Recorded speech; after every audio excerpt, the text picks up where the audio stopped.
नाम है? मोहम्मद आरिफ। ये क्या किया आपने? ये मैंने नहीं किया जी, भाई ने किया। कौन से भाई ने किया? ये पड़ा है। क्या किया इसने? इसमें जी ये सन 2010 पाकिस्तान पंजाब का भक्कर जिला दरिया खान नाम का एक छोटा सा इलाका, जिसके कब्रिस्तान पर कुछ ही दूरी पर कुछ घर पड़ते थे। शाम पड़ रही थी और हवा में एक अजीब सा सन्नाटा था। वहाँ एक टूटा फूटा मकान था जहाँ पे कुछ मासूम बच्चे खेल रहे थे। तभी उस टूटे फूटे मकान की छत पर खड़ा एक बच्चा उनको इशारे से अपनी तरफ बुला रहा। बच्चों ने पूछा, भाई तू कौन है? पहले तो कभी नहीं देखा, पर वो बस इशारे करता रहा, कुछ बोला नहीं, जैसे उसकी आवाज कभी थी ही नहीं। खेल रहे बच्चों में फारूक नाम का लड़का जो पास में ही रहता था, वो बोला, शायद ये ऊपर फंस गया है और मदद मांग रहा है, चलो इसे नीचे उतारते हैं। अब ध्यान से सुनना। वो बच्चे उस मकान की तरफ बढ़ने लगे। उन्हें एक अजीब सी और खतरनाक बदबू आने लगी। बच्चों ने अपने नाक को बंद करके घर के आंगन की तरफ घुस गए। तब ही पीछे से फारूक की चाची भागती और चीखती हुई आई और शोर मचाने लगी और बिना कुछ पूछे फारूक को थप्पड़ मारने लगी और डांट कर बच्चों को घसीटते हुए उस घर से बाहर लाई। और उसी वक्त उन बंद कमरों में से औरतों और बच्चों के चीखने की आवाजें आने लगी और वो बंद दरवाजे खुद ब खुद जोर जोर से हिलने लगे जैसे अभी टूट जाएगा। और सब डर कर इधर उधर भागने लगे और फारूक पीछे मुड़कर देखता है कि वो छत पर जो बच्चा खड़ा हुआ था वो जोर जोर से रोने लगा और उसके चेहरे पर एक अजीब सा डर था जो अक्सर इंसानों में नहीं होता। फारूक अपनी चाची को कहता है, चाची चाची वो बच्चा रो रहा है। लेकिन फारूक की चाची उसको घसीटते हुए और कपकपाती आवाज में बोली, ये इंसानों का घर नहीं, उनका इलाका है। कहा था ना, पीछे मुड़कर ना देखना। वो बच्चा नहीं, वो उनमें से है। दरिया खान के घर के इन बंद दरवाजों के पीछे आखिर ऐसा कौन सा राज छुपा है जो आज तक किसी की हिम्मत नहीं हुई इस मकान के पास से भी गुजर जाए। देखिए, अब 2025 चल रहा है। दरिया खान के लोग बता रहे हैं कि पूरा इलाका रात को घर की चीखों से गूंज उठता है। वो अजनबी सा बच्चा ना तो बड़ा होता है और ना ही गायब। आज भी उस मकान की छत पर खड़ा होकर रोते हुए नजर आता है। अब जो मैं बताने जा रहा हूँ उसके आगे तो ये दरिया खान का घर भी मामूली लगेगा। मैं ये बात दावे के साथ कह सकता हूँ कि अगर तुमने हिम्मत करके ये वीडियो को आखिर तक देख लिया तो तुम्हारे दिमाग से अगले 8 दिन तक ये किस्सा चलता रहेगा और तुम्हें सोने नहीं देगा।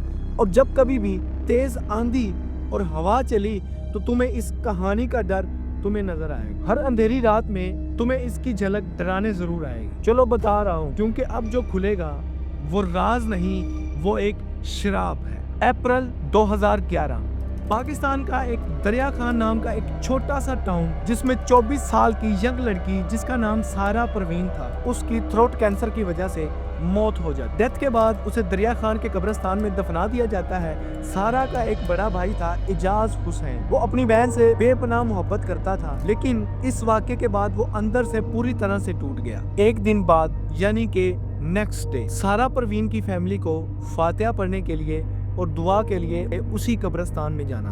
घर वाले तैयार होके जैसे ही कब्रिस्तान के बाहर पहुंचे तो सारा के भाई इजाज हुसैन की नज़र सारा की कब्र पर पड़ती है और उसे देखकर उसके रोंगटे खड़े हो जाते और वो भागा भागा उसकी कब्र के पास गया। उसने नोटिस किया कि कब्र की मिट्टी जो कल वो पूरी तरह से ठीक करके गया था, अब वो बिखरी पड़ी है, यानी कि किसी ने उसकी कब्र के साथ छेड़छाड़ की है। तो इजाज हुसैन उसे चेक करता है, तो जैसे ही उस कब्र पर हाथ रखता है तो उसका हाथ कब्र के अंदर चला गया। तो जैसे ही उसने कब्र पे हाथ रखा तो इजाज हुसैन का हाथ उसी कब्र के अंदर चला गया। ऐसा होते ही वो जोर जोर से चिल्लाने लगा। उसे देखकर कब्रिस्तान का चौकीदार भागकर उसकी कब्र के पास पहुंचा। इजाज ने चौकीदार को कब्र खोदने का कहा, लेकिन चौकीदार इस काम को सरअंजाम देने के लिए बिल्कुल मना कर गया। चौकीदार को काफी फोर्स करने के बाद चौकीदार राजी हो गया। जैसे जैसे कब्र खोदते जा रहे थे, लेकिन उनके हाथ कुछ नहीं लग रहा था। लेकिन बाद में जो सच्चाई इन्हें पता चलने वाली थी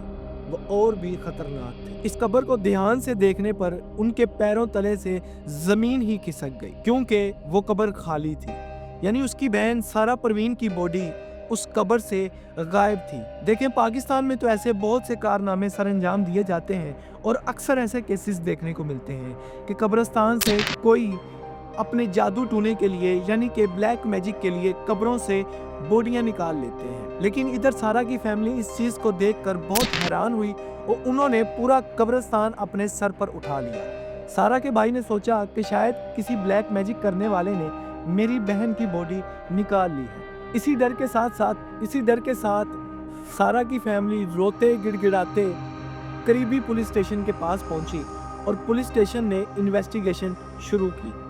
1 दिन, 2 दिन, 3 दिन गुजर गए, लेकिन पुलिस के हाथ कुछ ना आया। पुलिस भी थक हार कर अपने थाने में बैठ गई और इधर सारा की फैमिली इधर उधर धक्के खा रही थी।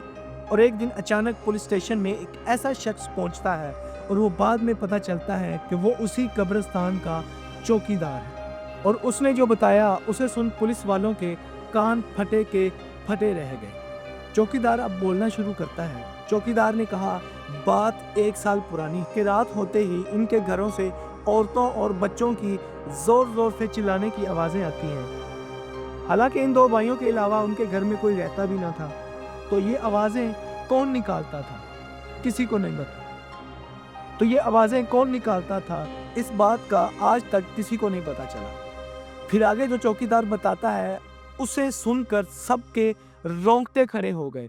उसने कहा, मैं 1 साल से देख रहा हूँ ये दोनों भाई कभी छोटा कभी बड़ा कब्रिस्तान के इस नीम के पेड़ पर आप आकर बैठते हैं और कब्रिस्तान के इस नीम के पेड़ के ऊपर चढ़कर बैठ जाते हैं। और ये दोनों भाइयों की आंखों में रात के वक्त एक चमक होती है जो दूर से इस नीम के पेड़ पर पड़ती है। चौकीदार ने इन भाइयों से पूछा कि आखिर तुम कब्रिस्तान में करने क्या आते हो? तो उन दोनों भाइयों ने एक ही आवाज में एक साथ बोला कि ये नीम का पेड़ हमें बहुत अच्छा लगता है, वो हमारा घर है, हम रात को उसके ऊपर चढ़कर बैठते हैं क्योंकि इस कब्रिस्तान की कब्रें हमसे बातें करती हैं। तो पुलिस वालों ने इस चौकीदार से पूछा कि उन 2 भाइयों का सारा परवीन से क्या रिश्ता है, आखिर क्यों तुम इन पे शक कर रहे हो? तो जिस दिन इनकी बॉडी वहां से गायब हुई उससे 1 रात पहले मैंने इन दोनों भाइयों को कब्रिस्तान के अंदर जाते देखा और इनके हाथ में कुछ औजार भी थे। मैं ध्यान से तो देख नहीं पाया मगर कुछ तो था। तो पुलिस वालों ने इस चौकीदार को कहा, चलो हमें उन 2 भाइयों के घर में ले चलो। तो इसने साफ उनके मुंह पर मना कर दिया और हाथ जोड़ने लगा कि मैं उन लोगों का चेहरा भी नहीं देखना चाहता, मुझे उनके चेहरे से डर लगता है। तो फिर पुलिस ने उन 2 भाइयों का हुलिया वगैरह पूछा और कुछ और पूछताछ की। पुलिस इन 2 भाइयों के घर जा पहुंची तो पड़ोसियों ने बताया कि यह घर इलाके में लड़ाई की वजह से बदनाम है।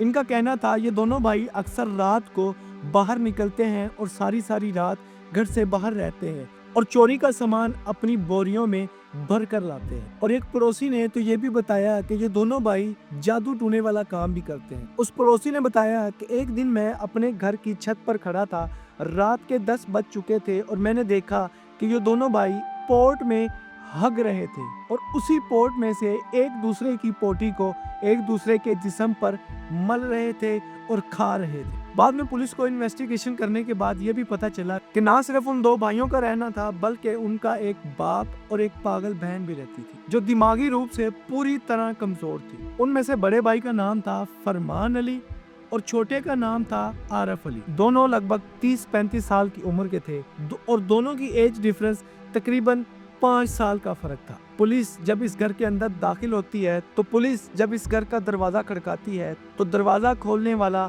उन 2 भाइयों का बाप था। पुलिस अंदर आती है तो वो देखती है कि आरफ अली बड़े आराम के साथ एक चारपाई पे सो रहा था। तो पुलिस ने उसको उठाया, हाँ भाई क्या चल रहा है? तो कहता कुछ नहीं, मैं तो बस यूं ही सो रहा था। खैर आप किस काम के लिए आए हैं यहाँ? पुलिस ने उससे उसके बड़े भाई के बारे में पूछा तो वो बताने लगा कि मेरा बड़ा भाई बाहर गया हुआ। तो पुलिस अपनी इन्वेस्टिगेशन शुरू की तो उनके हाथ कुछ ना लगा। उन्होंने सारा घर छान मारा लेकिन उनके हाथ कोई भी ऐसा एविडेंस नहीं लगा जिसकी वजह से वो उन दोनों को शक कर सकते थे। लेकिन इंस्पेक्टर भट्टी इधर उधर देखने लगा तो वो देखते हैं कि वहां पर एक और कमरा है लेकिन उस कमरे पर ताला लगा हुआ था। उस कमरे के पास जाते ही इंस्पेक्टर भट्टी को एक खतरनाक और तेज तरीन बदबू आती है। इंस्पेक्टर भट्टी अपने नाक को बंद करता है और आरफ से कमरा खोलने को कहता है लेकिन आरफ इधर उधर की बातें मारता है और कहता है कि चाबी मेरे पास नहीं है, वो मेरे भाई फरमान अली के पास है।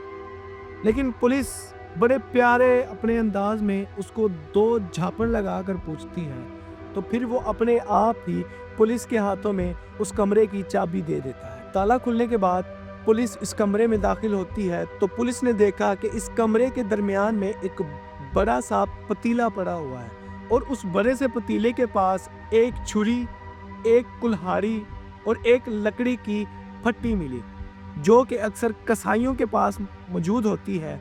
कसाई उस पर अपना गोश्त वगैरह बनाते हैं और उस लकड़ी की फट्टी पर ताज़ा मांस के टुकड़े भी लगे हुए थे। तो इंस्पेक्टर भट्टी पूछता है कि इस पतीले में क्या है, तो आरिफ अली बड़े ही प्यार से बताता है कि हमने रात को चिकन बनाया था, तो वो कुछ बचा पड़ा है, अगर आपने खाना है तो बताएं, मैं गर्म कर देता हूँ। तो इंस्पेक्टर भट्टी कहने लगे कि नहीं नहीं, इतना टाइम नहीं है। तो वो उस पूरे कमरे की तलाशी लेते हैं मगर उनको कुछ नहीं मिलता। तो वो जाने लगते हैं तो अचानक से इंस्पेक्टर भट्टी की नज़र ज़मीन पर जाती है और ज़मीन पर चलती चींटियाँ इंस्पेक्टर भट्टी को नज़र आती है। और हैरत की बात यह है कि वो सारी चींटियाँ एक ही रुख में चली जा रही। तो इंस्पेक्टर भट्टी का शक यकीन में बदल जाता है। तो इंस्पेक्टर भट्टी इन चींटियों की कतार का पीछा करने लगता है। तो ये चींटियों की कतार आखिर एक चारपाई के नीचे जाती है, और उस चारपाई पर आरिफ का बड़ा भाई फरमान अली सोता था।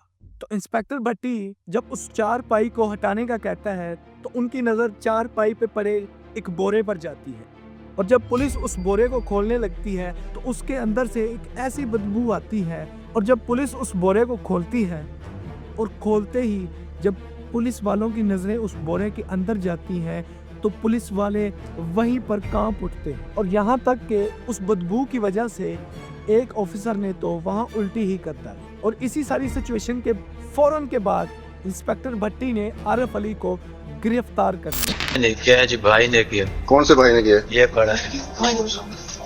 क्या किया इसने? इसने ये लाश वगैरह को ले आया है, निकाल कर। कितने अरसे से लाशें निकाल रहे हो? किसको पता, कितना अर्से से निकाल रहा हूँ। तुम्हारा क्या नाम है भाई? मुझे पहली लाश ले आया सिर्फ।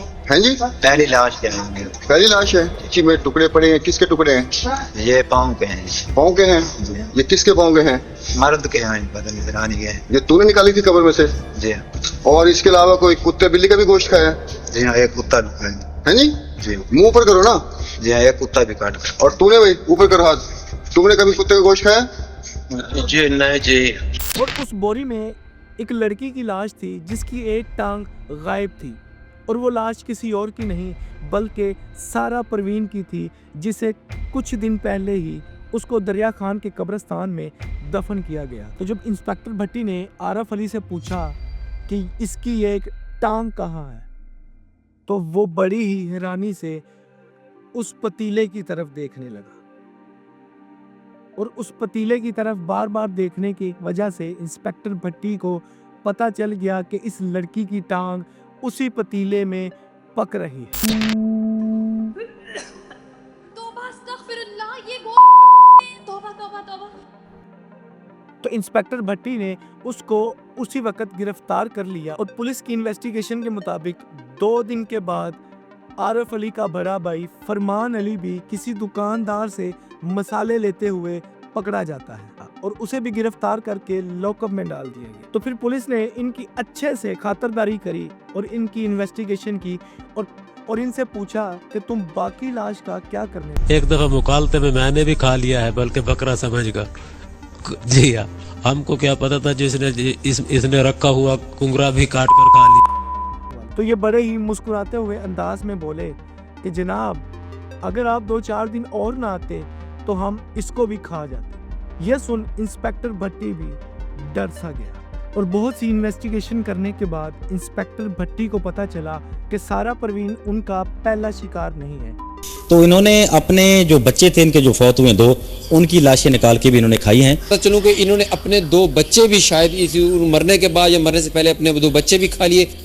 बताऊं कि इनकी एक बहन है जो वो अभी तक मिसिंग है, जिसका नहीं पता चल रहा कि वो कहाँ गई। ये भी शख्स है कि जरा शायद अपनी उस बहन को भी खा चुके हैं, बल्कि वो सारा परवीन से पहले भी 100 लोगों को खा चुके हैं, जिनमें बच्चे भी मौजूद थे, और वो उनको अलग अलग कब्रिस्तानों से खोद कर लाते थे, और खोद कर लाते ही वो अपने घर के उसी कमरे में ले जाते और एक एक करके इंसानी जिस्म को खा जाते। और छोटे बच्चों के कब्रें पाड़ी हैं और एक बड़ी बच्ची की, लड़के की।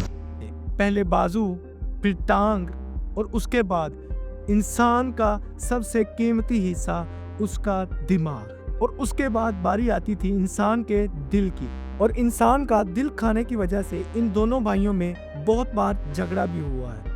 छोटा कहता था मैंने खाना है, बड़ा कहता था मैंने खाना है। लेकिन इंसानी जिस्म ही क्यों? खाने को वो बकरे का गोश्त भी खा सकते थे, लेकिन इंसानी जिस्म ही क्यों? पुलिस ने जब उनसे पूछा कि तुम्हें इंसानी जिस्म खा कर क्या होता है, तुम बकरे का गोश्त भी खा सकते हो, तुम मुर्गी का गोश्त भी खा सकते हो, तो उन्होंने बताया जनाब, अगर हम इंसानी जिस्म को ना खाएं तो हम बीमार पड़ जाते हैं और वो हमसे नाराज हो जाता है। अब वो कौन था वो उन्होंने आज तक नहीं बताया। इंस्पेक्टर भट्टी पूछता रह गया, लेकिन कभी भी उन्होंने उस इंसान का नाम नहीं बताया। और वो कहते हैं कि आज से कुछ साल पहले उनको इस्लामाबाद में एक तांत्रिक मिला था, यानी कि एक ब्लैक मैजिक करने वाला बाबा।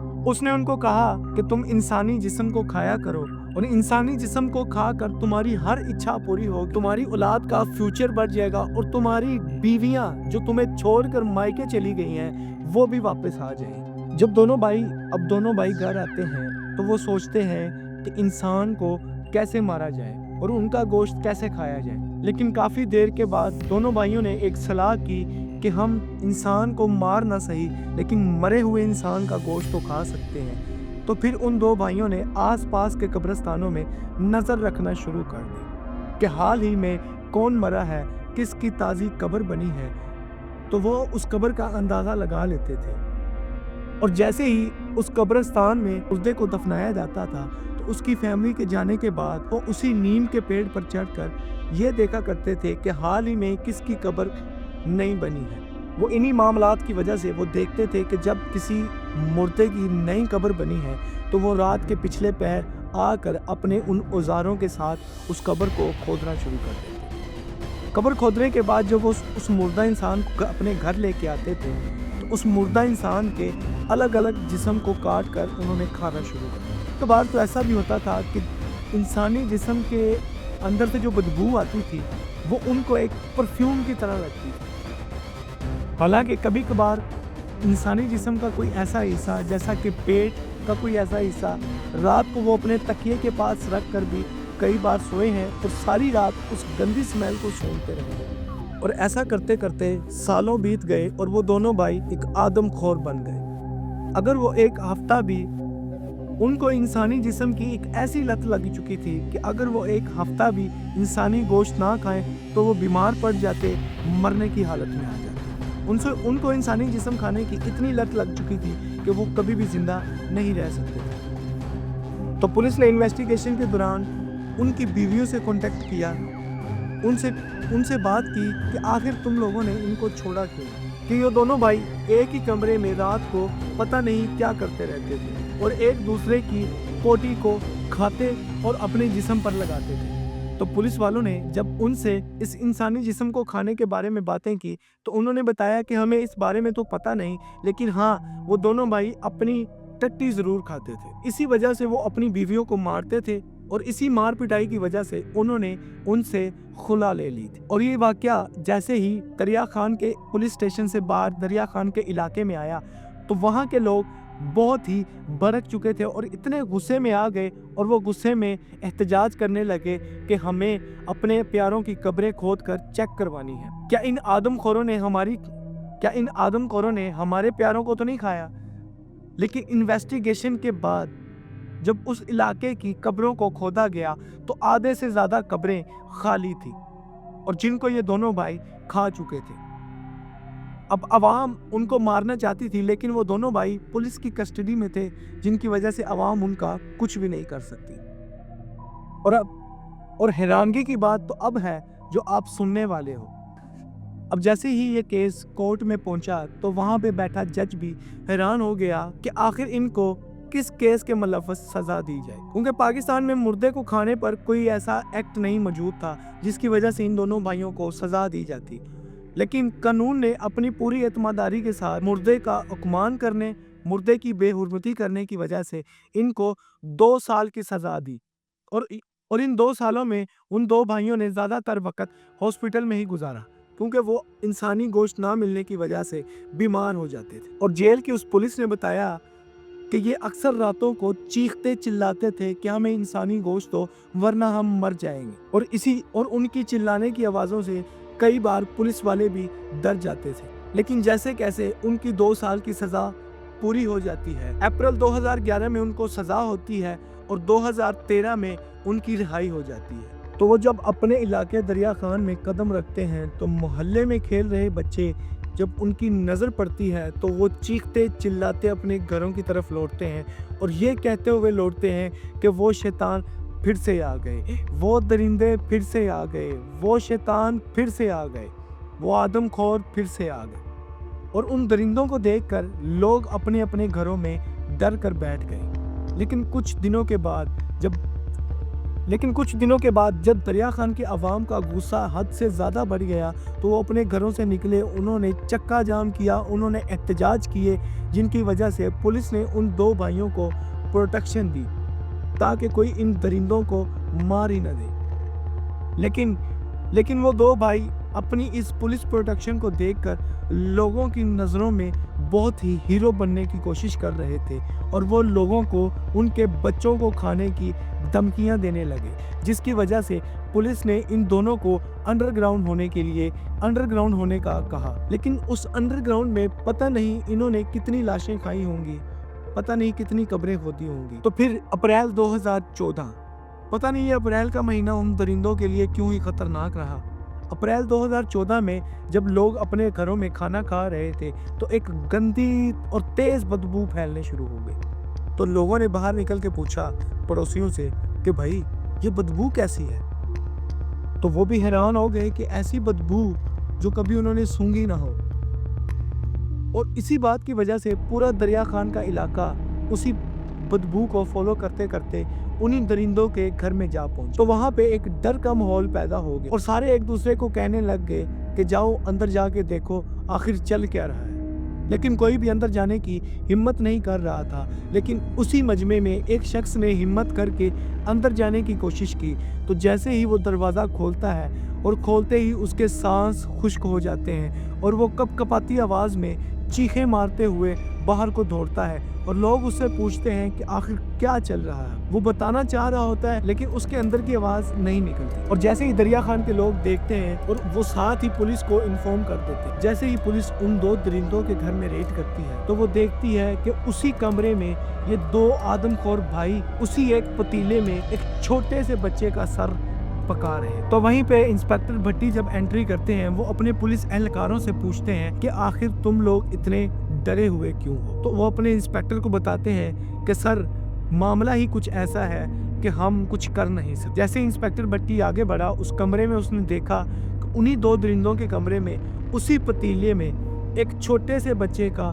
सर पक रहा था। इंस्पेक्टर भट्टी उन दोनों को फिर से गिरफ्तार करता है और गिरफ्तार करके उनको पुलिस स्टेशन ले आते हैं और उनसे पूछते हैं कि आखिर इस बच्चे का बाकी का हिस्सा कहाँ पे। तो उन्होंने बड़े ही प्यारे अंदाज में कहा, जनाब वो तो हम खा चुके हैं और आज हम ये सर खाने वाले। तो इंस्पेक्टर भट्टी इस डर के माहौल की वजह से कांप उठते हैं। लेकिन पाकिस्तान की कोर्ट में कुछ ऐसा सेक्शन नहीं बना, कोई ऐसी एलिगेशन नहीं बनी जो इन दरिंदों पे लगाई जाए, क्योंकि उन्होंने किसी इंसान को तो मारा नहीं बल्कि मरे हुए इंसानों को खाया। तो वहाँ सब परेशानी में पड़ गए कि आखिर इनको सज़ा क्या दी जाए।